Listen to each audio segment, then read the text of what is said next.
नमस्कार, राजधानी लाइव देख रहे हैं आप। मैं हूं आपके साथ सुनील सिंह पौरुष। राजधानी लाइव में बात होगी उन बड़ी खबरों की जो दिन भर में रहेंगी सुर्खियां। जी हां, आपको बता दें कि देश के कई राज्यों से, उनकी राजधानियों से वो खबरें जो सुर्खियों में रहती हैं, उन खबरों को हम आपको दिखाएंगे 6 तस्वीरों के माध्यम से।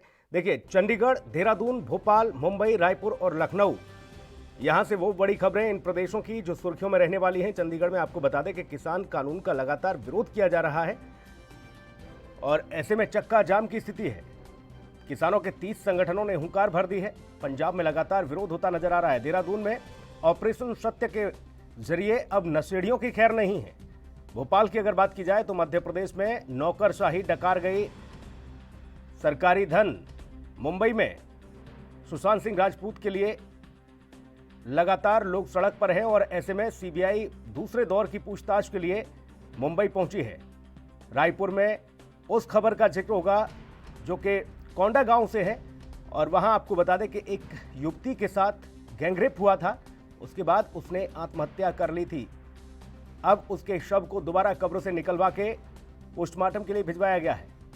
और लखनऊ से, यानी कि उत्तर प्रदेश की वो बड़ी खबर जो सुर्खियों में रहने वाली है, बीएसपी सुप्रीमो मायावती बचाएंगी अपने दलित वोट बैंक को। जी हां, हाथरस के मामले को वो तूल दे सकती हैं और इस मामले पर वो दलितों को साधने की कोशिश करेंगी, क्योंकि काशीराम की जयंती को लेकर मायावती प्रेस वार्ता भी करेंगी। और इन खबरों को विस्तार से समझते हैं। सबसे पहले बड़ी खबर किसान कानूनों के विरोध में, और आपको बता दें कि सिरसा में किसानों पर हुए लाठीचार्ज के विरोध में किसानों की तरफ से पंजाब के अंदर 2 घंटे का चक्का जाम किया जाएगा। दरअसल पिछले दिनों हरियाणा में आपको बता दें कि सिरसा में किसान कानूनों का विरोध कर रहे थे और ऐसे में किसानों पर पुलिस ने लाठियां भांजनी शुरू कर दी। आंसू गैस के गोले तक छोड़े गए। इतना ही नहीं, पानी की बौछारें तक की गईं और भारतीय किसान यूनियन के तकरीबन 30 संगठन पंजाब में अब विरोध करते हुए नजर आ रहे हैं। इसके अलावा पंजाब विधानसभा का विशेष सत्र बुलाए जाने की मांग आम आदमी पार्टी द्वारा की जा रही है। साथ ही आपको बता दें कि पार्टी विधानसभा परिसर के बाहर धरना प्रदर्शन भी कर सकती है।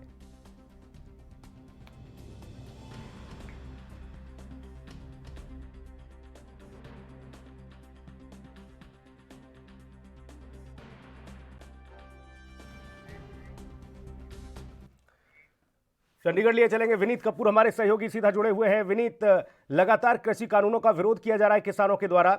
चक्का जाम की स्थिति रहेगी आज तो। आज 2 घंटे के लिए पंजाब में चक्का जाम होने वाला है। बिल्कुल, देखिए सीधे तौर पर अगर हम बात करें तो जिस तरह से 2 दिन पहले सिरसा के अंदर किसानों की तरफ से एक बड़ा प्रदर्शन किया गया था।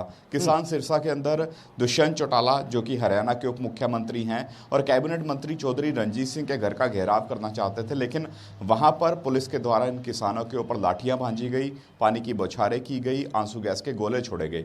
इसी के विरोध में आज पंजाब की 30 किसान जत्थेबंदियां जो हैं वो 2 घंटे का सांकेतिक चक्का जाम करना चाहती हैं। 2 घंटे का सांकेतिक चक्का जाम होगा, इसका अल्टीमेटम पहले ही दे दिया गया था। सिरसा में जो किसानों के ऊपर लाठीचार्ज हुआ है उसके विरोध में ये चक्का जाम जो है वो आज पंजाब के अंदर किया जाएगा, जिसमें सीधे तौर पर हरियाणा की मनोहर सरकार के खिलाफ तो नारेबाजी होती नजर आएगी। इसके साथ साथ केंद्रीय जो खेतीबाड़ी कानून है उनके विरोध में भी किसान जत्थेबंदियां जो हैं वो लामबंद होती नजर आएंगी और कहीं ना कहीं केंद्र पर दबाव बनाने की कोशिश करेंगी कि जल्द ये जो कानून है इनको वापस लिया जाए ताकि किसानों को राहत मिल सके। विनीत, किस तरह की रूपरेखा तैयार की गई है किसानों के जो जत्थेबंदियों के द्वारा प्रदेश भर में चक्का जाम को लेकर?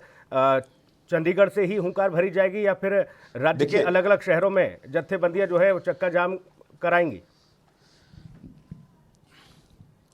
देखिए, चंडीगढ़ के आसपास के जो इलाके हैं, जीरकपुर की बात करें, डेराबस्सी की बात करें, मोहाली की बात करें, तो यहाँ पर धरने प्रदर्शन जो है वो बड़े स्तर पर होते हुए नजर आएंगे। इसके अलावा अगर हम बात करें तो पंजाब में विभिन्न जगहों पर पहले ही किसान जत्थेबंदियां जो हैं वो प्रदर्शन का मार्ग प्रशस्त किए हुए हैं। रेलवे पहले ही ब्लॉक कर चुके हैं, कई रेलवे ट्रैकों के ऊपर किसानों के धरने चल रहे हैं। तो ऐसे में नेशनल हाईवे के ऊपर आज धरने प्रदर्शन होते नजर आएंगे।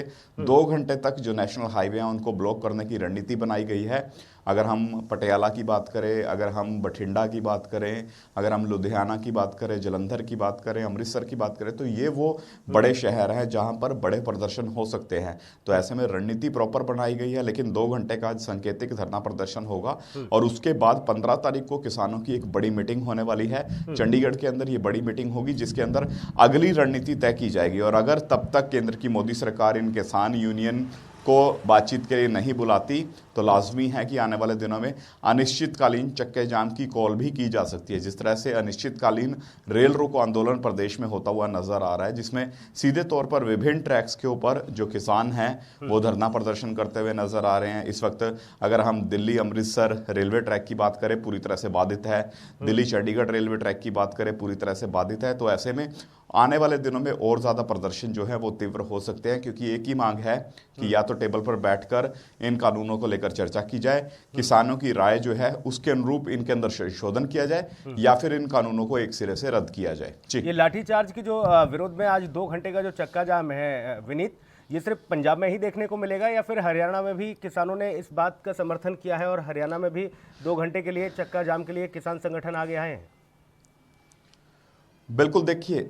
देखिए दोनों ही प्रदेश के जो किसान हैं वो लगातार एक दूसरे के टच में आते हुए नजर आ रहे हैं, एक दूसरे से वार्तालाप करते हुए नजर आ रहे हैं और अब एक सामूहिक रणनीति जो है वो बनती हुई नजर आ रही है। जहां पंजाब के किसान जो हैं वो प्रदर्शन की बात करते हुए नजर आ रहे हैं, वहीं हरियाणा के जो किसान हैं वो भी पंजाब की किसान जत्थेबंदियों के इन प्रदर्शनों का समर्थन करते नजर आ रहे हैं। और सीधे तौर पर हरियाणा में भी कुछ इलाकों में कुछ इसी तरह की तस्वीर जो है वो देखने को मिल सकती है। हालांकि अगर हम गृह मंत्री की बात करें तो सीधे तौर पर वो कहते हुए नजर आ रहे हैं कि लॉ एंड ऑर्डर की सिचुएशन को खराब नहीं होने दिया जाएगा। लेकिन इस वक्त जिस तरह से लगातार प्रदेश के अंदर धरने प्रदर्शन हो रहे हैं, हाईवे रोके जा रहे हैं, टोल प्लाजाओं के बाहर धरने हो रहे हैं, तो ये सरकार के लिए एक बड़ी चिंता का विषय है। और दूसरी तरफ अगर हम आम आदमी पार्टी की बात करें तो आज आम आदमी पार्टी का एक प्रतिनिधिमंडल जो है जिसमें कुछ विधायक और कुछ कार्यकर्ता शामिल हो सकते हैं, ये विधानसभा परिसर के बाहर भी एक बड़ा धरना प्रदर्शन कर सकते हैं। सीधे तौर पर पंजाब की कैप्टन सरकार पर दबाव बनाने के उद्देश्य से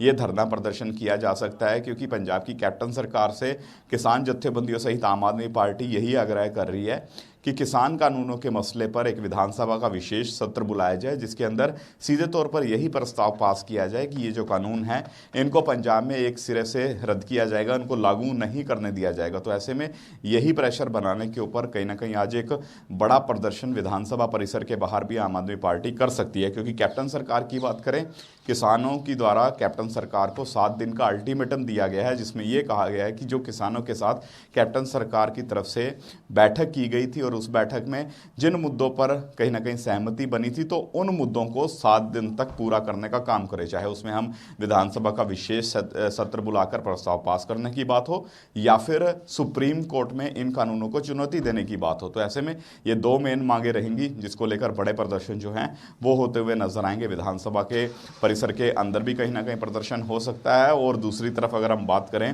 तो सड़कों पर किसान जो हैं वो आज एक दोबारा से लामबंद होकर अपना विरोध जो है वो दर्ज करवाने का काम कर सकते हैं। जी बिल्कुल। और ऐसे में विधानसभा के बाहर आम आदमी पार्टी का प्रदर्शन देखने को मिलेगा, विशेष सत्र बुलाने की मांग कर रही है आम आदमी पार्टी। जी बिल्कुल। देखिए आम आदमी पार्टी की बात करें तो आम आदमी पार्टी एक विशेष सत्र बुलाने की बात कर रही है, जिसमें सीधे तौर पर इन कानूनों को रद्द करने की बात की जा रही है। और साथ साथ ये भी कहा जा रहा है कि प्रदेश के अंदर जो एक बड़ा एससी घोटाला हुआ था, उस घोटाले को लेकर भी इस सेशन के अंदर चर्चा हो सके और जो संबंधित मंत्री हैं उनको बर्खास्त किया जा सके। तो ऐसे में 2 मांगे हैं आम आदमी पार्टी की, जिसको लेकर यहाँ पर प्रदर्शन होता हुआ नजर आ सकता है। लेकिन एक अहम मसला यही है कि जिस तरह से लगातार अगर हम केंद्रीय कानूनों की बात करें, विरोध बढ़ता हुआ नजर आ रहा है और अब तो एक और रणनीति बनती नजर आ रही है कि राष्ट्रीय स्तर पर किसान जत्थेबंदियां जो हैं वो इन कानूनों का विरोध करने की रणनीति बनाते हुए नजर आ रहे हैं। राष्ट्रीय स्तर पर आने वाले दिनों में प्रदर्शन देखने को मिल सकते हैं, क्योंकि विभिन्न अन्य जो राज्य हैं, चाहे उसमें हम उत्तराखंड की बात करें, चाहे उसमें हम उत्तर प्रदेश की बात करें, मध्य प्रदेश की बात करें, महाराष्ट्र की बात करें, तो यहाँ की किसान जत्थेबंदियां जो हैं वो भी लामबंद होनी शुरू हो चुकी हैं। तो ऐसे में केंद्र की मोदी सरकार के लिए एक बड़ा चिंता का विषय है, क्योंकि पहले ही केंद्रीय खेतीबाड़ी महकमे की तरफ से एक बैठक बुलाई गई थी। किसानों के विभिन्न प्रधानों को आमंत्रित किया गया था, लेकिन उस बैठक का बायकॉट हो गया था। और इसके बाद पंजाब सरकार की तरफ से भी कल एक बैठक बुलाई गई थी, क्योंकि किसानों की तरफ से जो अल्टीमेटम दिया गया था उसमें अधिकारी और पंजाब सरकार के जो कुछ नुमाइंदे हैं वो किसानों से बातचीत करना चाहते थे ताकि समस्या का हल निकाला जा सके। लेकिन उस बैठक के अंदर भी किसान जत्थेबंदियां जो हैं वो शामिल होती हुई नजर नहीं आई। तो ऐसे में एक बड़ा विषय बनता जा रहा है ये प्रदर्शन। तो देखने वाली बात रहेगी कि अगली रूपरेखा 15 तारीख को किसानों की तरफ से क्या बनाई जाती है और उसके बाद केंद्र क्या रुख इख्तियार करता हुआ नजर आता है। जी, बहुत शुक्रिया आपका तमाम महत्वपूर्ण जानकारी के लिए विनीत।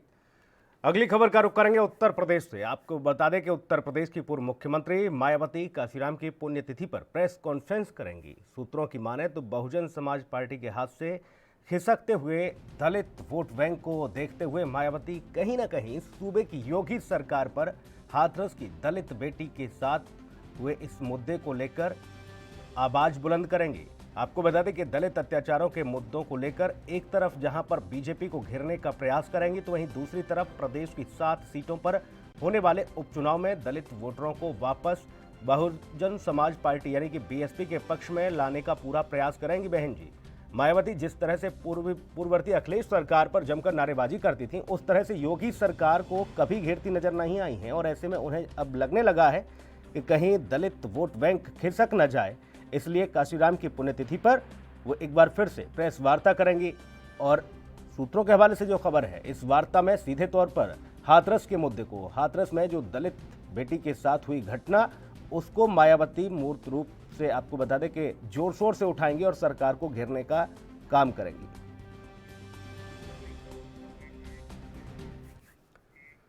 लखनऊ लिए चलेंगे पुनीत मोहन, हमारे सहयोगी सीधा जुड़े हुए हैं लखनऊ से। पुनीत, मायावती प्रेस वार्ता करेंगी, दलित वोट बैंक को साधने की कवायद होगी इस बार? मायावती का दलित वोट बैंक और दलितों का वोट पूरी तरीके से बीएसपी को पड़ता था, यानी कि बहुजन समाजवादी पार्टी को जाता था। लेकिन 2014 से जब से मायावती की ये सियासी जमीन छटना शुरू हुई, उसके बाद ये दलित वोट बैंक सीधे तौर पर कुछ सपा के खाते में चले गए, कुछ बीजेपी के खाते में चले गए और अब कांग्रेस जो खासा एक्टिव हुई है और सीधे तौर पर उसकी जो नजर है वो दलित वोट बैंक है। क्योंकि उत्तर प्रदेश में अगर हम दलित वोट बैंकों की बात करें तो 28% लगभग दलित वोट बैंक है, 19% मुस्लिम वोट है और 20% पिछड़ी जातियों के वोट है। ऐसे में कहीं ना कहीं जो पार्टियां हैं उनकी विशेष नजर इस पर रहती है। 2014 में जब मोदी लहर आई थी, उससे पहले ही ऐसा एहसास होने लगा था कि कहीं ना कहीं अब मायावती का जो दलितों की देवी कही जाती है, उनकी सियासी जमीन उत्तर प्रदेश में खिसकने लगेगी। 403 विधानसभा सीटों में कभी 206 कभी 205 सीटों पर राज करने वाली मायावती खिसकते हुए 50-60 सीटों पर आ गई और एक समय ऐसा आया कि 19 विधायक बचे और अब उससे कम हो गए हैं। लोकसभा में एक भी सांसद बीएसपी का नहीं है। तमाम सवाल उठते। राज्यसभा में एक सांसद है सतीश चंद्र मिश्रा जो सीधे तौर पर राज्यसभा में है, लेकिन एक वक्त ऐसा था कि लोकसभा में भी बसपा का जादू दिखाई देता था। और अब कहीं ना कहीं जिस तरीके से कांग्रेस एक्टिव हुई है और मायावती को सबसे बड़ी चिंता इस बात की, क्योंकि प्रियंका वाड्रा जिस तरीके से हर मुद्दे पर फ्रंट में आती है और विशेष तौर के दलितों के मुद्दे पर फ्रंट में आती है, पीड़ितों के घर जाती है, उनसे मिलती, कहीं ना कहीं उनको अपनी जो दलित वोट बैंक की जमीन है वो खिसकती हुई नजर आ रही है। ऐसे में आज सीधे तौर पर जब मान्यवर काशीराम की पुण्यतिथि है, ऐसे में प्रेस वार्ता करेंगी। और आज तक कभी मुखर विरोधी नहीं रही है मायावती 2017 से जब से योगी सरकार बनी है। इसका कारण क्या है ये तो नहीं समझ में आया, लेकिन क्योंकि पूर्ववर्ती अखिलेश सरकार पर खासा मुखर रहती थी। लेकिन आज जिस तरीके से अब उपचुनाव भी होने हैं 7 सीटों पर, उसके बाद उत्तर प्रदेश में चुनाव भी, उसको देखते हुए हाथरस को मुद्दा बना करके बीजेपी पर गरज बरस सकती है। इसके साथ ही कांग्रेस और सपा को भी घेरने का पूरा काम करेंगी। जी बिल्कुल पुनीत, और यही वजह थी जब मायावती का वोट बैंक खिसका तो अखिलेश यादव के साथ वो चली गईं और इसका उन्हें खामियाजा भी भुगतना पड़ा। हालांकि उन्हें इस बात का जरूर फायदा मिला, लेकिन समाजवादी पार्टी को इसका खामियाजा भी भुगतना पड़ा था। ऐसे में मायावती अब हर तरह से रणनीति बनाएंगी कि कैसे भी अपने वोट बैंक को साधा जाए। लेकिन पुनीत, सवाल वही कि आखिर बहन जी इतनी एक्टिव दिखी क्यों नहीं? क्यों आखिर बहन जी ने हार मान ली? क्योंकि मायावती सूबे में एक बड़ा चेहरा मानी जाती हैं और दलितों की वो मसीहा कही जाती हैं। ऐसे में दलितों के लिए और भी तमाम लोग खड़े होने शुरू हो गए। चंद्रशेखर रावण जैसे लोग जो भीम आर्मी के नाम से अपनी एक पार्टी उन्होंने तैयार की और वो सीधा सीधा बहन जी पर ही निशाना साधते नजर आते हैं। देखिए, सीधे तौर पे कहीं न कहीं बसपा की कई खामियां रही। एक तो जो बसपा के वरिष्ठ नेता थे, ज्यादातर पार्टी छोड़कर या तो कांग्रेस में चले गए या समाजवादी पार्टी ज्वाइन कर ली।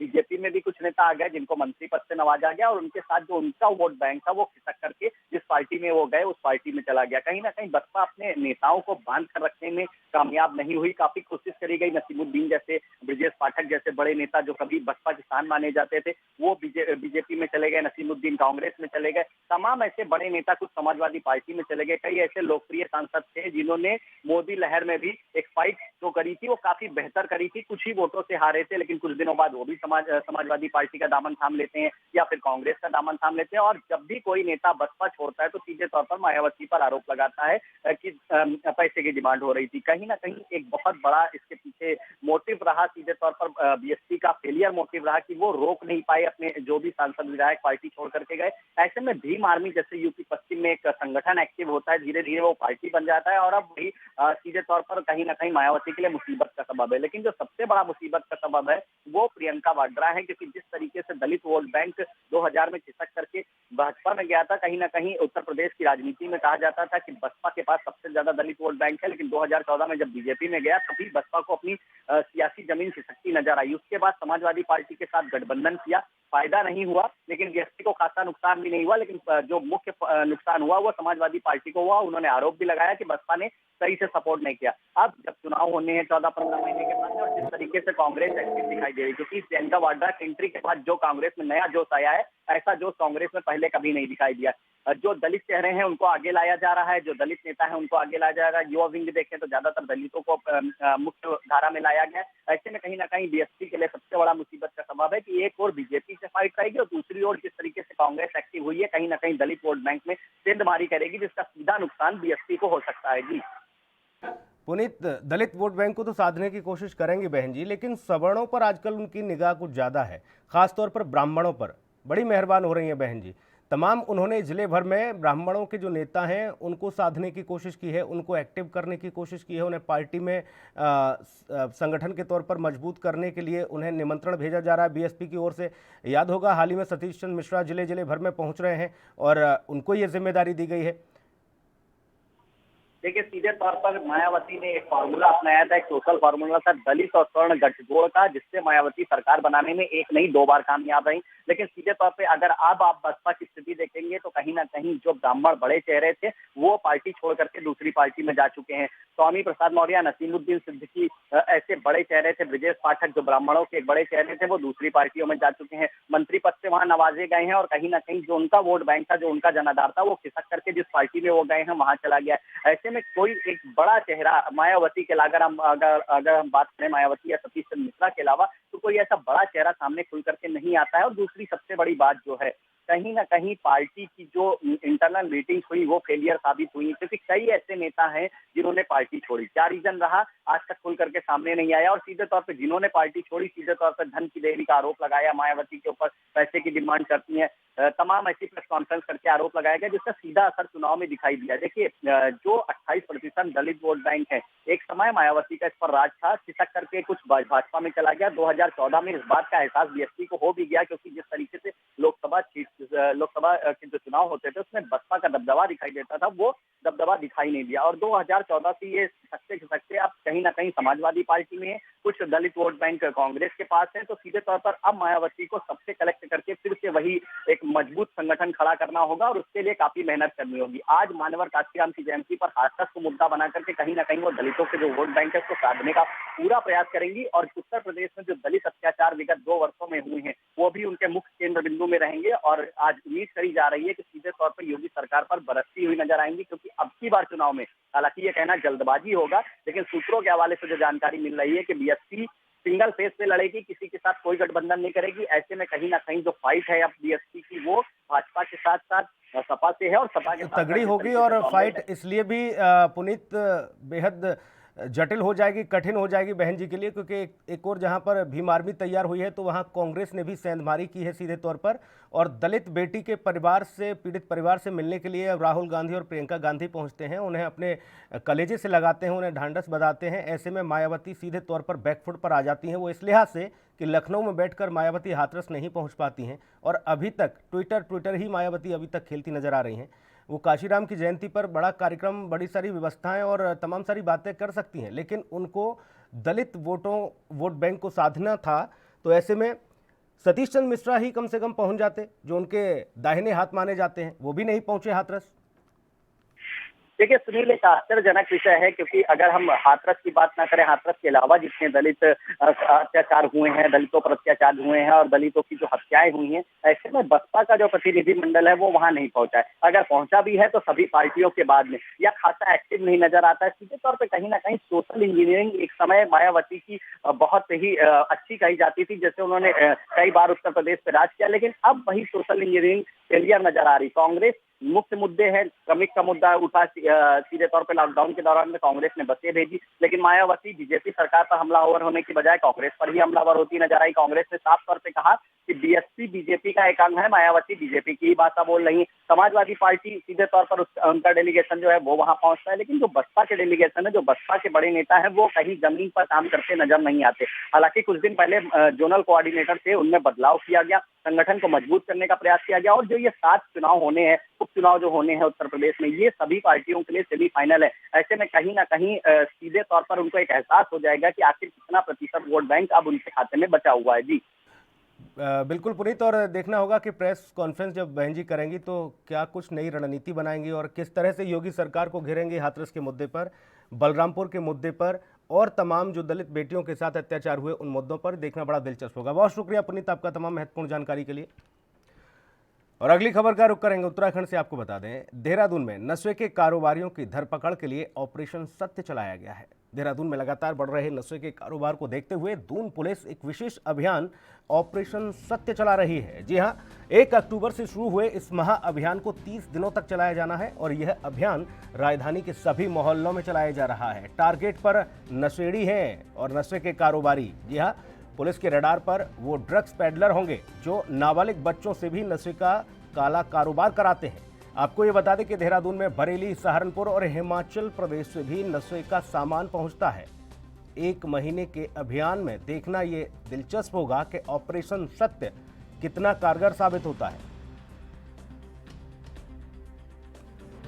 तो ऑपरेशन सत्य के माध्यम से नशेड़ियों की खैर खबर ली जाएगी। आपको बता दें कि देहरादून से सफाया होगा ऐसे लोगों का जो लगातार नशे का कारोबार करते हैं और बच्चों को भी इस अभियान में जोड़ते हैं। ऑपरेशन सत्य इन सभी का सफाया करेगा। पुलिस ने बीड़ा उठाया है।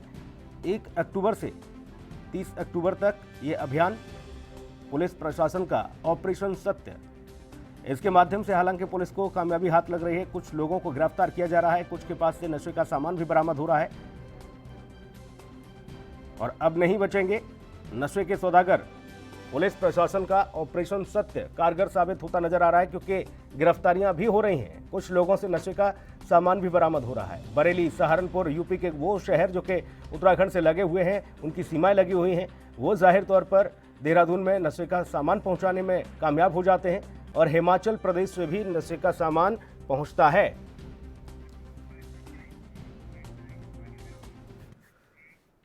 देहरादून लिए चलेंगे प्रतीक, हमारे सहयोगी सीधा ज्यादा जानकारी के साथ मौजूद हैं। प्रतीक, ऑपरेशन सत्य कितना कारगर साबित होता नजर आ रहा है? बिल्कुल सुनील, 1 अक्टूबर से ये ऑपरेशन अब किया गया है। साथ ही आपको बता दूं, ये लोग क्राइम एसपी हैं, उनको ये पूरी जिम्मेदारी सौंपी गई है। अरुण मोहन जोशी खुद इसकी कमान लगातार संभाले हुए हैं। कहा जा सकता है बड़ी संख्या में जिस तरीके से बच्चे और जो स्टूडेंट्स, पढ़ने वाले स्टूडेंट्स हैं, वो कहीं ना कहीं देहरादून में कहीं ना कहीं नशे के कारोबार में साथ ही नशा करते हुए लिप्त नजर आते हुए दिख रहे थे। बड़ी संख्या में देखा जा सकता था कि गली गली ये नशा बेचा जा रहा था। खासकर सैलाकोई विकास नगर का जो क्षेत्र है वो कहीं ना कहीं इस पे चपेट में नजर आता हुआ दिख रहा था, जिसको लेकर अरुण मोहन जोशी ने एक टीम गठित की है। साथ ही ऑपरेशन सत्य को चलाने की तैयारियां शुरू की गई हैं। 2019 को लेकर भी अगर देखा जाए तो सुनील, तो एक बड़ा ही अभियान चलाया गया था, जिसमें तकरीबन 63 करोड़ की रिकवरी, अगर देखा जाए तो 63 करोड़ का का ये मादक पदार्थ भी पकड़ा गया था। साथ ही बड़ी संख्या में लोगों के ऊपर मुकदमे दर्ज हुए थे। कहा जा सकता है 524 लोगों के ऊपर पिछली बार मुकदमे भी दर्ज हुए थे। इसी कड़ी में ये अभियान फिर से दोबारा चलाया गया है।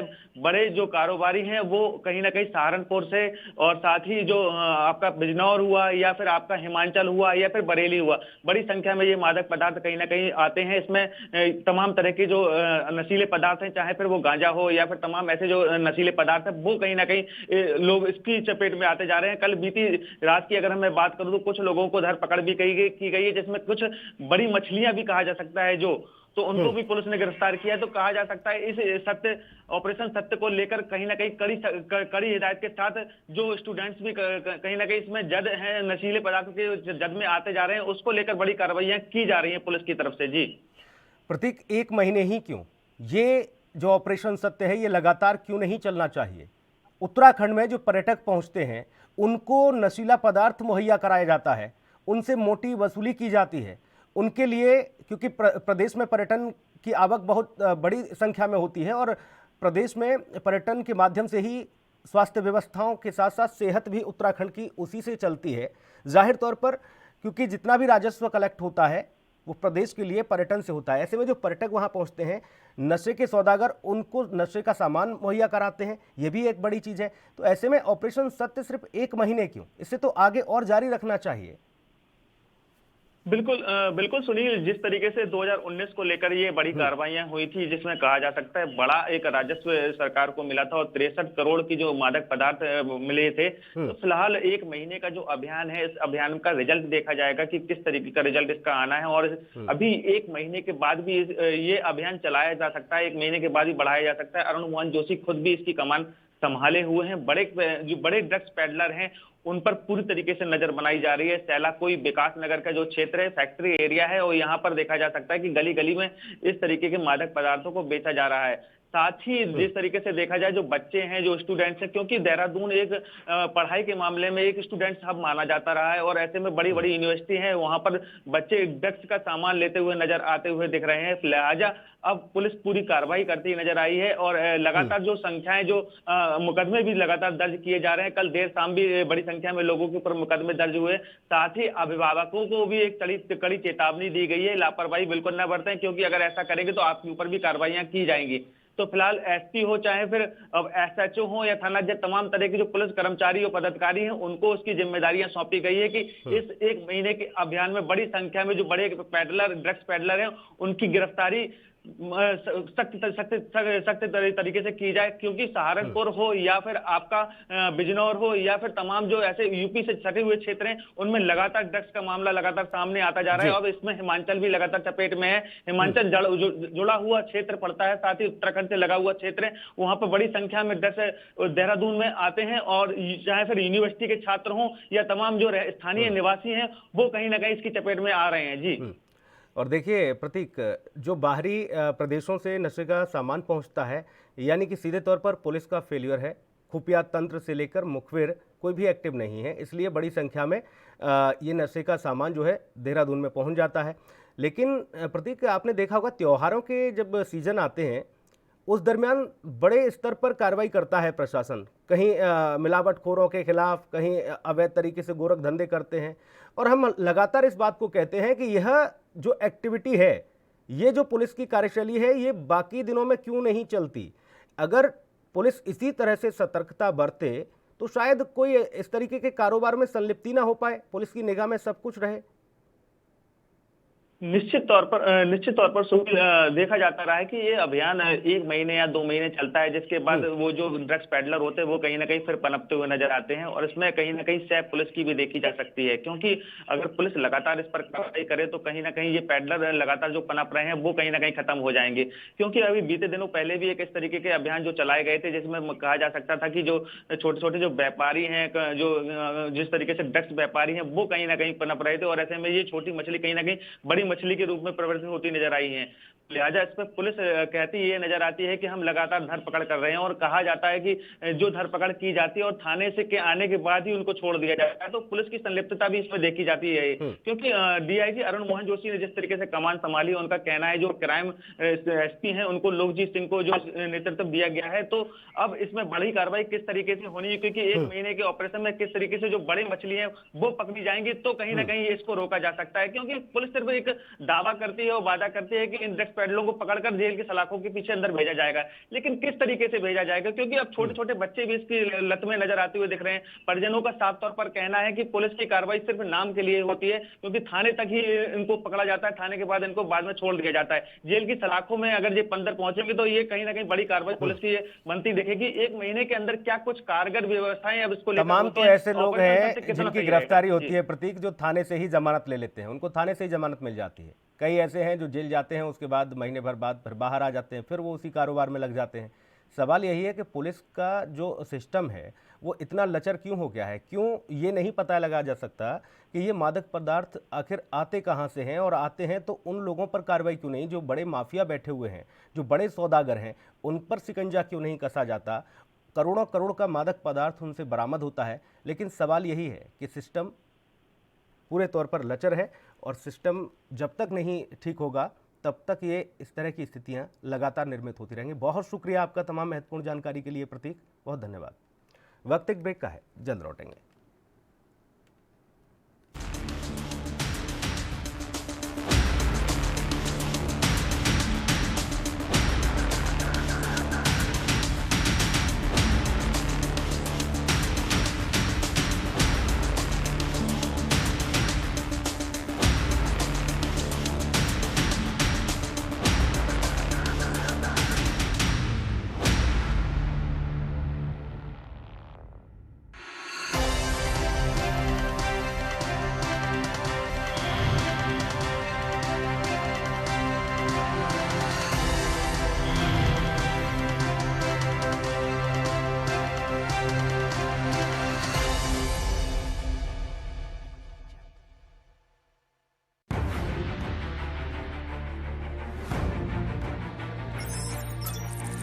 खबर चाहे सियासत की हो या सरकार की,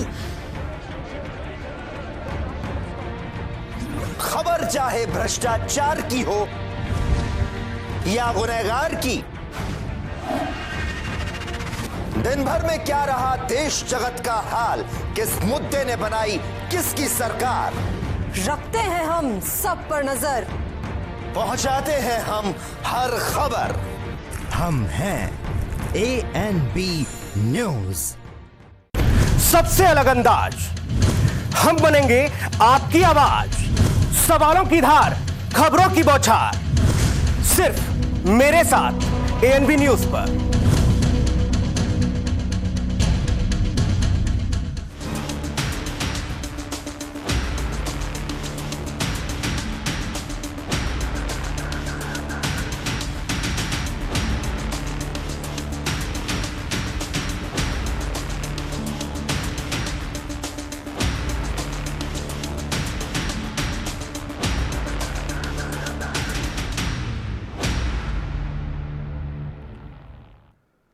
ब्रेक के बाद स्वागत है आपका, और अब बात होगी मध्य प्रदेश की। प्रदेश में मूलभूत सुविधा देने वाला प्रशासन, नगरीय प्रशासन भ्रष्टाचार का अड्डा बन गया है। एक RTI में कई योजनाओं और टेंडरों की पोल खुल गई है। प्रदेश की नौकरशाही में भ्रष्टाचार का बोलबाला है। फिर चाहे UBI कंपनी को ई-पालिका करने का काम हो या फिर अरबी एसोसिएट का मामला, अधिकारियों और ठेकेदारों की मिलीभगत से ये सिर्फ योजनाओं तक ही और फाइलों में सिमटकर ये मामला रह गया है। ऐसे में RTI के जरिए ये खुलासा हुआ है कि ये योजनाएं सिर्फ फाइलों तक ही सीमित रह गई हैं। तो सरकारी खजाने को खाली कर रहे हैं बाबू लगातार बैठकर। जी हां, सिर्फ अपनी जेबें भरने में लगे हैं। भ्रष्टाचार का अड्डा बन गया है। नौकरशाही का सिस्टम। RTI में खुली है योजनाओं की पोल।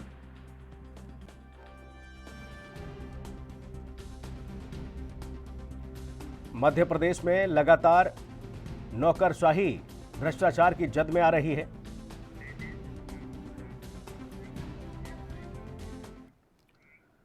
भोपाल लिए चलेंगे। शैलेंद्र पाराशर हमारे सहयोगी सीधा जुड़े हुए हैं। शैलेंद्र, भ्रष्टाचार की भेंट चढ़ता हुआ नजर आ रहा है पूरा ये योजनाओं का जो बैग है, जो झोला है, क्योंकि योजनाएं इस पिटारे से निकलती हैं, लेकिन पिटारे के बाद सीधा नौकरशाही के दफ्तर में जाकर फाइलों में ही दम तोड़ देती हैं, धरातल पर कुछ नहीं। एक आईटीआई में ये खुलासा होता है कि ये बाबू डकार रहे हैं सरकारी खजाने को।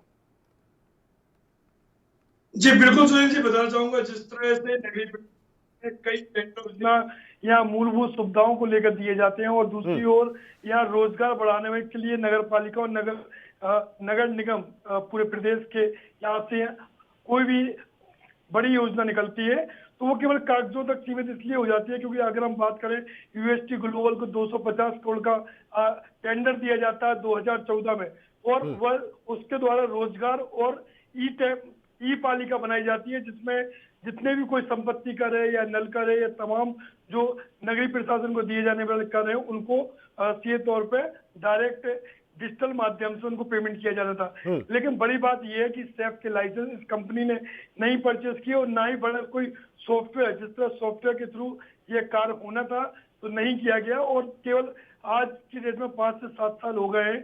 2019 को इसका पेमेंट भी 200 करोड़ कर दिया जाता है जबकि उस कंपनी पर 10 करोड़ का यहाँ जुर्माना दिया जाता है। तो सीधे तौर पे ये अधिकारियों की मिलीभगत के चलते ये कारनामा सामने आया आईटी एक्टिविटीज के माध्यम से। और दूसरी ओर अगर आरके एसोसिएट की बात करें तो रिटायरमेंट पर बैठे अधिकारी द्वारा 44 करोड़ का टेंडर पास कर दिया जाता है और रिटायरमेंट के बाद यह जब मामला आईटी एक्टिविटीज ईओडब्ल्यू में देता है तो जांच केवल औपचारिक होती है और अभी तक कोई कार्रवाई नहीं होती है। तो इसमें बड़ा भ्रष्टाचार का जो चीजें हैं वह सामने आ रही है। और तीसरी ओर हम देखें तो जिस तरह यूएसटी ग्लोबल को रोजगार देने की बात की जा रही थी और रोजगार के तहत उनको एम्प्लॉयमेंट बढ़ाना था लेकिन उनके पास चंद ही लोग थे और ना ही कोई। शैलेंद्र, इसी से अनुमान लगाया जा सकता है कि जब बाबुओं के घर पर रेड पड़ती है, चाहे वो कोई भी व्यक्ति शिकायत करता है ऐसे अधिक संपत्ति के मामले को लेकर या फिर रिश्वत को लेकर, जब खंगाले जाते हैं इन लोगों के लॉकर तो करोड़ों करोड़ रुपए बरामद होते हैं। जिस बाबू की तनख्वाह 18 से 20 हजार रुपए होती है उसके यहाँ पर तो कुबेर का खजाना बरामद होता है। ये मध्य प्रदेश में ही हो सकता है क्योंकि सबसे ज्यादा टैक्स पेयर है मध्य प्रदेश। देखिए सुनील जी, साफ है जिस तरह से ये बाबुओं और अधिकारियों की जिस तरह से तिजोरियां भर रही हैं, सरकार का नित नए खजाना कम हो रहा है तो बड़ी बात है।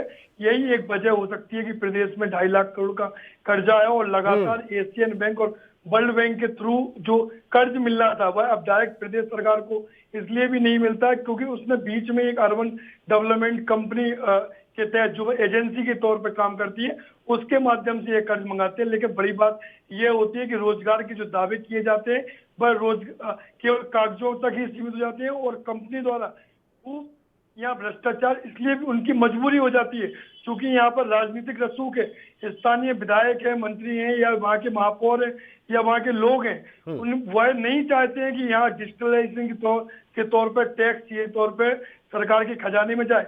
क्योंकि अगर आज हम संपत्ति कर भरते हैं तो हमें 5,000 का संपत्ति कर या 10,000 का संपत्ति कर में 2,500 रुपए ही संपत्ति कर भर देंगे और 2,500 रुपए अगर वह अधिकारी नगर निगम का अधिकारी जेब में भी रख लेता है तो भी कोई उसके लिए कोई रोकने वाला नहीं होता क्योंकि ऑनलाइन कोई भी डाटा दर्ज नहीं है। और जिस तरह से ये कंपनी की लापरवाही कहें, कंपनी के अधिकारियों से भी बातचीत हुई थी तो उनका भी सीधे तौर पे कहना था कि रसूख और यहाँ के लोग नहीं चाहते, हम तो चाहते हैं कि सॉफ्टवेयर यहाँ लागू, लेकिन चूंकि मोटा भ्रष्टाचार देना होता है और इनके जो खजाने हैं भले ही वो किसी भी चीज के हो तो उनको स्थानीय जो यहाँ के जनप्रतिनिधि हैं उन तक हमें देना होता है, इसलिए मजबूरी में ये कच्चे बिल आज भी चल रहे हैं। केवल खास तौर पर 2 नगर पालिका की बात करें, भोपाल और इंदौर की, तो यहाँ जरूर ई डिजिटल पेमेंट के थ्रू काम हो रहा है। लेकिन आप देखिए यहाँ भी कई जगह ऐसे हैं कि अब चूंकि यूएसटी ग्लोबल को यहाँ पर रोजगार के तहत हर प्राइवेट में अपने एम्प्लॉय देना था लेकिन यूएसटी ग्लोबल के पास गिने चुने कागजों में 10 से 15 ही कर्मचारी हो और उन कर्मचारी को एक्सेप्ट करने के लिए पालिका में कोई भी नहीं है जो चूंकि उनका यह हवाला दिया जाता है कि अधिकारी कंप्यूटर से लैस नहीं है, कंप्यूटर की नॉलेज नहीं रखते हैं। लेकिन यूएसटी ग्लोबल का यह काम था कि रोजगार के तहत उन लड़कों को देना था, जो डिजिटल और सॉफ्टवेयर पे काम कर सके, लेकिन उनको एक्सेप्ट नहीं किया जाता है इस विभाग में। तो सीधे तौर पे की मिलीभगत और जिस तरह से बिल्कुल, टैक्स वो के नाम एक्सेप्ट पर हो ना हो करोड़ों शैलेंद्र, रुपए- लेकिन पैसा पहुंच जाता है, कंपनी को पेमेंट हो जाता है, बड़ी स्थिति पर उनको वहां पर पेमेंट करके भेज दिया जाता है। सबसे बड़ा सवाल तो यही है कि आखिर लगातार इस तरह की जो स्थितियां बन रही हैं, इस तरीके के हालात बन रहे हैं। वल्लभ भवन में देखा है मैंने भोपाल में जाकर, किस तरह से हालात वहां पर सीधे तौर पर ये देखने को मिलते हैं कि एक बड़ा पैसे का खेल चलता है। इतना ही नहीं, प्रदेश में आचार संहिता लागू है क्योंकि 28 सीटों पर उपचुनाव होने हैं और इन सीटों पर उपचुनाव के साथ साथ शराब का खेल भी चल रहा है। लाखों रुपए की शराब पकड़ी जाती है। ये किसकी शह पर हो रहा है सब कुछ? इन बाबुओं अधिकारियों की शह पर शैलेंद्र।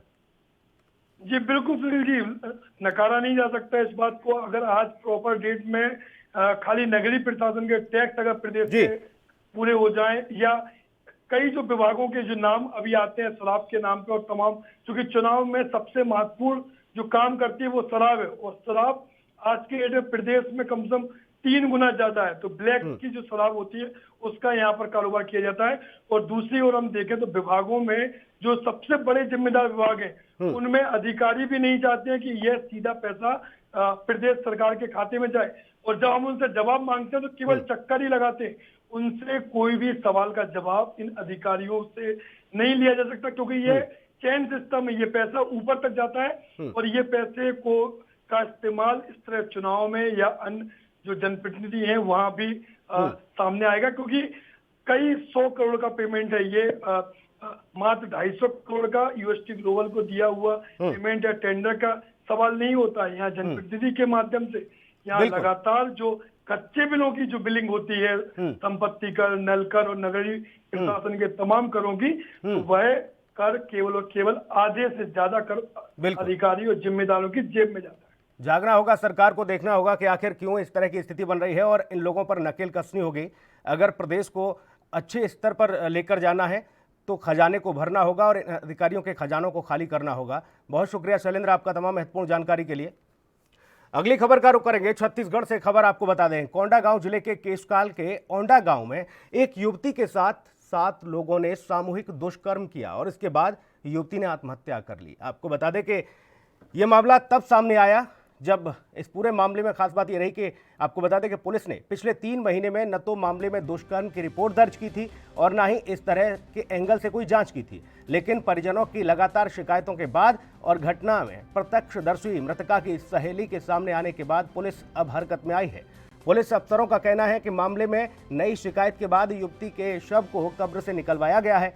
युवती के शव का पोस्टमार्टम करवाया जाएगा और इसके बाद ही पूरे मामले का खुलासा होगा। इस मामले में पुलिस ने आपको बता दें 2 नाबालिग सहित 5 लोगों को हिरासत में लिया है। 5 आरोपी पुलिस की गिरफ्त में आए हैं।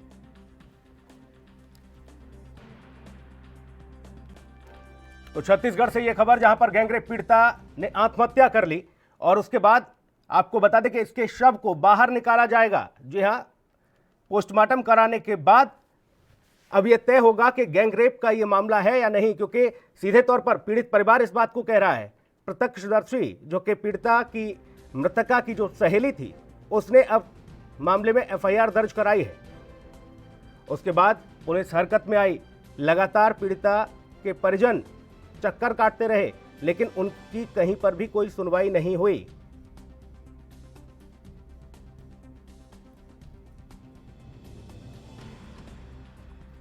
तो गैंगरेप पीड़िता ने आत्महत्या की थी। आपको बता दें 7 दरिंदों ने उसके साथ गैंगरेप किया था।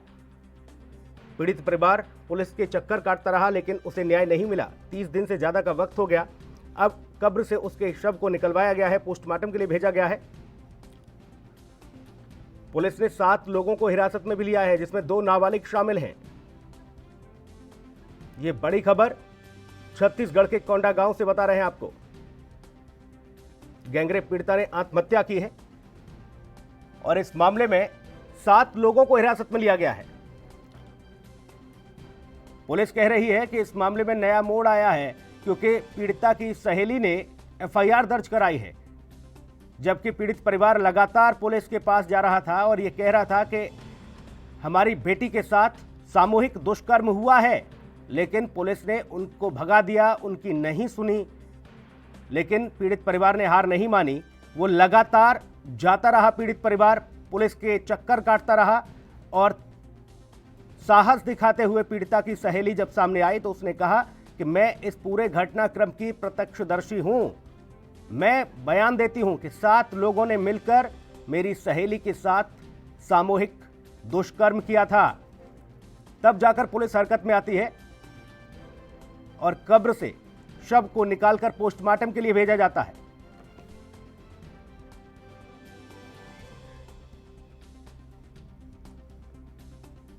छत्तीसगढ़ से यह खबर, और ये वही आरोपी हैं जिनको पुलिस ने हिरासत में लिया है, जिसमें 2 नाबालिग बताए जा रहे हैं जबकि 5 और आरोपी इसमें शामिल हैं।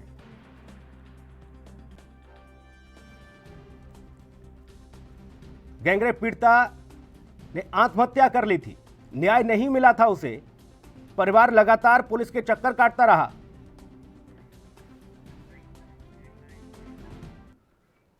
रायपुर लिए चलेंगे, जरीन सिद्दीकी हमारे सहयोगी जुड़े हुए हैं सीधा। जरीन, पीड़िता को न्याय नहीं मिला था इसलिए उसने आत्महत्या कर ली। अब पीड़िता की सहेली सामने आई, हिम्मत दिखाई उसने कहा कि मैं प्रत्यक्षदर्शी हूं, मेरे सामने सामूहिक दुष्कर्म हुआ उसके साथ। तब जाकर पुलिस हरकत में आई है। पीड़ित परिवार लगातार चक्कर काटता रहा, तब उसको वहां से टरकाने का काम किया, भगाने का काम किया पुलिस ने। जी सुनील जी, 19 शादी के दौरान जब दोनों सहेलियां वहां पे थी, 7 तुरंत उनको उठा के ले जाया जाता है, जंगल में ले जाता है और इस कदर धमकी और भीत किया जाता है कि लड़कियां से डर जाती है। जी, अपनी सहेली एक लड़के को ले गए थे जिसके साथ रेप हुआ है, वो अपनी सहेली को आके बताती है कि मेरे साथ ऐसा हुआ है, किसी को मत बताना। सहेली भी इस कदर डरी हुई थी कि वो किसी से नहीं बताती। आत्मग्लानि और भय की वजह से बलात्कार पीड़िता युवती सुसाइड कर लेती है। 1 महीने के बाद उसके पिताजी भी उसके दुख से दुखी होकर सुसाइड कर लेते हैं। जब ये लड़की देखती है लगातार मौतों का सिलसिला, सुसाइड का सिलसिला जारी है, तो ये भी जो सहेली है वो भी भयभीत हो जाती है। तो वो फिर अपने घर में बताती है।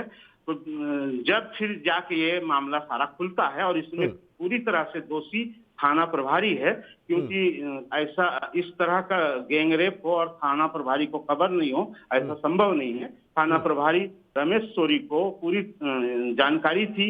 उन्होंने पीड़ित पक्ष के सभी आरोपियों को बुलाया, उनसे 10, 15 से 20 हजार सभी से लिए कि आप लोगों ने ऐसा काम किया है, इसके लिए ये पैसा तो देना ही पड़ेगा। रिश्वत ली और मामले को रफा दफा कर दिया है। लेकिन लड़की के बयान आने के बाद तब जाके मामला खुला। और अभी आपको मैं ताजा अपडेट कर दूं कि कल जब ये सारा मामला सीएम तक पहुंचा है, सीएम ने अधिकारियों की आईजी से मीटिंग की। उसके बाद थाना प्रभारी को तुरंत निलंबित कर दिया गया है। लेकिन यहाँ सवाल फिर वही है कि बस्तर के लिए तमाम तरह की योजनाएं बनाई जाती है सुनील जी। आदिवासियों के कल्याण के लिए जमीन से लेकर कई योजनाएं पट्टे पे चलती है, लेकिन आदिवासी किस हालात में जी रहे हैं, किस कदर भयभीत है नक्सलियों से और वहां के रहने वाले दबंगों से, इसका अंदाजा सहज इस घटना को देख के लगाया जा सकता है, जो सबके सामने है। काफी निराशा कर देने वाली खबर जो बस्तर से आ रही है। ये खबर हम सिर्फ इसलिए नहीं दिखा रहे हैं कि निर्भया यूपी का बलरामपुर का केस हुआ, यूपी का केस हुआ, इसलिए नहीं दिखा रहे हैं। फिर इसलिए हमारे खबर दिखाने का मकसद है कि देखिए बस्तर जो जरीन, सवाल तो ये है कि ये पुलिस कहती है कि नक्सलवाद को खत्म कर देंगे, हम नक्सलियों को खत्म कर देंगे। ये लोग आदिवासियों को उनका हक नहीं दे पाते, ये आदिवासियों के साथ न्याय नहीं कर पाते, ये आदिवासियों पर जुल्म ढाने का काम करते हैं। कई मर्तबा आरोप लगे पुलिस पर कि पुलिस जाती है गांव में, आदिवासियों के साथ अत्याचार करती है, इस ओर किसी का ध्यान नहीं होता, और ये पुलिस कहती है कि हम नक्सलवाद को खत्म कर देंगे। जी बिल्कुल सही कहा आपने। नक्सलवाद किस कदर खत्म हो रहा है, इस घटना से अंदाजा लगाया जा सकता है कि उसी को दबाया जाता है जो कमजोर है, और यहाँ पर भी वही हो रहा है। बलात्कार पीड़ित युवती के साथ गैंगरेप होने के बाद जुलाई में गैंगरेप होता है और अब जाके उसकी बात खुलती है। इससे इससे अंदाजा लगाया जा सकता है कि पुलिस किस तरह से आदिवासियों को सुरक्षा को लेकर चिंतित है। सिर्फ अधिकारी थाना प्रभारी, कांग्रेस की सरकार है, कांग्रेस तो लगातार बेटियों को न्याय दिलाने के लिए हर एक राज्य में मूवमेंट कर रही है। उत्तर प्रदेश में भी शीर्ष नेतृत्व पहुंचता है। ऐसे में भूपेश बघेल को जाना चाहिए, उस पीड़ित परिवार के पास मिलना चाहिए, प्रदेश अध्यक्ष को जाना चाहिए, जिला संगठन के तमाम वो नेता जो कांग्रेस के लीडर हैं उनको जाना चाहिए वहां पर पीड़ित परिवार, और सख्त से सख्त कार्रवाई इन लोगों के खिलाफ होनी चाहिए। जी बिल्कुल। अब यहाँ से रवाना होने वाले हैं मोहन मरकाम, प्रदेश अध्यक्ष, उनका क्षेत्र आता है विधानसभा क्षेत्र, वो भी जा रहे हैं। और सियासत भी ये भी एक बड़ी विडंबना है, जरीन के मोहन मरकाम वहीं से आते हैं और उनके ही वो खुद आदिवासी हैं, और ऐसे में आदिवासियों के साथ किस तरह की स्थितियां हो रही हैं वहां पर, ये भी दुर्भाग्य ही कहा जाएगा इसे, कि प्रदेश अध्यक्ष होने के साथ साथ सरकार उनकी रही और वहां पर इस तरह के अत्याचार आदिवासियों पर हो रहे हैं। बहुत शुक्रिया जरीन आपका तमाम महत्वपूर्ण जानकारी के लिए, बहुत धन्यवाद। अगली खबर का रुख करेंगे मुंबई से। खबर, अभिनेता सुशांत सिंह राजपूत के मामले में सीबीआई की टीम मुंबई पहुंची है दूसरे राउंड की जांच के लिए। आपको बता दें कि आत्महत्या के एंगल से अब जांच जल्दी ही शुरू होने वाली है। सुशांत के परिवार से भी दोबारा पूछताछ हो सकती है। आत्महत्या के एंगल में सीबीआई कई और लोगों से भी पूछताछ कर सकती है। आपको बता दें कि हत्या की थ्योरी खारिज होने पर आत्महत्या के एंगल से अब सीबीआई इस पूरे मामले की जांच करेगी कि आखिर क्या वजह थी कि सुशांत सिंह राजपूत ने आत्महत्या की, क्योंकि ये कह दिया गया जब एम्स की रिपोर्ट आई तो उसमें आत्महत्या को ही दर्शाया गया, हत्या का कोई भी एंगल सामने नहीं आया। उसके बाद अब दूसरे राउंड की जांच पड़ताल होगी, सीबीआई पहुंचेगी। सुशांत को लेकर तमाम संगठन जो है न्याय दिलाने के लिए सड़कों पर हैं, और ऐसे में हत्या के एंगल को अब उस चैप्टर को क्लोज करते हुए आत्महत्या के एंगल से अब जांच की जाएगी। क्या वजह रही कि सुशांत सिंह राजपूत ने आत्महत्या की, इन तमाम पहलुओं को जानने की कोशिश करेगी सीबीआई। उन लोगों को भी टारगेट करेगी जिन लोगों ने मजबूर किया सुशांत सिंह राजपूत को आत्महत्या करने के लिए। कौन इसका जिम्मेदार है, उन तमाम लोगों से पूछताछ होगी। इतना ही नहीं, परिवार के लोगों से भी पूछताछ की जाएगी। सुशांत सिंह राजपूत के मामले में सीबीआई की टीम पहुंची है मुंबई। जी हां, दूसरे दौर का ये सिलसिला, पहले हत्या के एंगल से जांच की गई सीबीआई के द्वारा, लेकिन वहां सीधे तौर पर ये थ्योरी काम नहीं आई, क्योंकि सुशांत सिंह राजपूत की हत्या नहीं, आत्महत्या उन्होंने की थी। लेकिन क्यों की थी? मुंबई लिए चलेंगे, मुरारी हमारे सहयोगी ज्यादा जानकारी के साथ जुड़े हुए हैं। मुरारी, दूसरे दौर की पूछताछ के लिए सीबीआई की टीम मुंबई पहुंची है। सुनील जी बिल्कुल सही कहना है। फॉरेंसिक रिपोर्ट आई और उसमें जो हत्या की थ्योरी थी वो खारिज हुई है, और यही वजह है कि सीबीआई अब दूसरे राउंड की जांच आत्महत्या के एंगल से करने के लिए मुंबई पहुंच चुकी है। सूत्र बता रहे हैं कि सीबीआई अपनी जांच अंडरग्राउंड तरीके से शुरू कर दी है, क्योंकि आत्महत्या के पीछे की वजह जानना सीबीआई के लिए काफी जरूरी होगा। क्योंकि अगर आत्महत्या किए तो उसके पीछे की वजह क्या थी, कौन कौन से लोग थे जिनकी वजह से किसान को अपनी जान गंवानी पड़ी। जी, पूछताछ के दायरे में कौन कौन आ सकता है, कुछ जानकारी है, कोई अपडेट इस बारे में? देखिए सुनील जी, सूत्र बता रहे हैं कि इस मामले में सीबीआई दूसरे राउंड की जो जांच करेगी उसमें अब जिन जिन लोगों से सवाल जवाब किए हैं उन्हें तो बुलाया ही जाएगा, प्लस सुशांत सिंह के परिवार से भी पूछताछ होगा, उनके रिश्तेदारों से पूछताछ होगा। और फिल्म इंडस्ट्री से बात करें तो जिन जिन कंपनियों के साथ में उनके एग्रीमेंट हुए थे, जिन फिल्म को लेकर उन्होंने साइन किया था, कौन कौन सी फिल्म उनकी कैंसिल हुई थी, कैंसिल होने के पीछे की वजह क्या थी, तो ऐसे तमाम तथ्य है जिसे सीबीआई दूसरे राउंड में खंगालेगी। जी, परिवार से भी पूछताछ हो सकती है क्या मुरारी? देखिए, जिस तरीके से सूत्र बता रहे हैं कि इस मामले में अब आत्महत्या के एंगल से जांच की जा रही है, तो ऐसे में परिवार से जरूर पूछताछ होगी, क्योंकि परिवार के साथ में सुशांत के कैसे संबंध थे, परिवार के उन तमाम सदस्यों से सुशांत की कब मुलाकात हुई थी, सुशांत किस चीज के डिप्रेशन में थे, क्या वजह थी, क्या परेशानी अपने परिवार के साथ उन्होंने शेयर किया था, या उनके परिवार के साथ में सुशांत से कुछ डिस्प्यूट थे। ऐसे तमाम चीजों को खंगालने के लिए सीबीआई सुशांत के परिवार से भी पूछताछ कर सकती है। जी बिल्कुल, जाहिर तौर पर पूछताछ कर सकती है। ऐसे में सीबीआई की टीम कब और कितने दिन बाद शुरू करेगी इस पूरे जांच के एंगल को, आत्महत्या के एंगल को मुरारी, क्योंकि टीम पहुंच तो चुकी है मुंबई, जांच शुरू कर दी गई क्या? जिसमें आपको बताएं कि सीबीआई के 6 ऑफिसरों की एक टीम है और मुंबई आ रहे थे और जांच किए हुए थे। इन ऑफिसरों की जो जानकारी अब तक मुझे मिल पाई है कि जो रिपोर्ट इन्हें एम्स से या फॉरेंसिक टीम से मिली है, उस रिपोर्ट को बांद्रा पुलिस स्टेशन से जो रिपोर्ट मिला है, मुंबई में जितने लोगों के स्टेटमेंट लिए गए थे, बांद्रा पुलिस के पास से जो कुछ सबूत दिए गए थे, उन तमाम चीजों को आपस में मिला रही है। इस जांच को आगे बढ़ाने के लिए एक दूसरे तार को जोड़ने की कोशिश कर रही है जी। इसके साथ ही सुशांत सिंह राजपूत के उस बंगले पर भी सीबीआई की टीम पहुंचेगी क्या मुरारी, जहां पर उन्होंने आत्महत्या की? फिर से दोबारा से वहां पर जांच एंगल वहां से शुरू करेगी क्या सीबीआई? जी, ये कहना गलत नहीं होगा क्योंकि सुसाइड के एंगल से जब सीबीआई जांच करेगी तो सबसे पहले फ्लैट में मौजूद उन लोगों से पूछताछ करेगी और एक पूछताछ शायद सुशांत के घर में ही हो सकती है।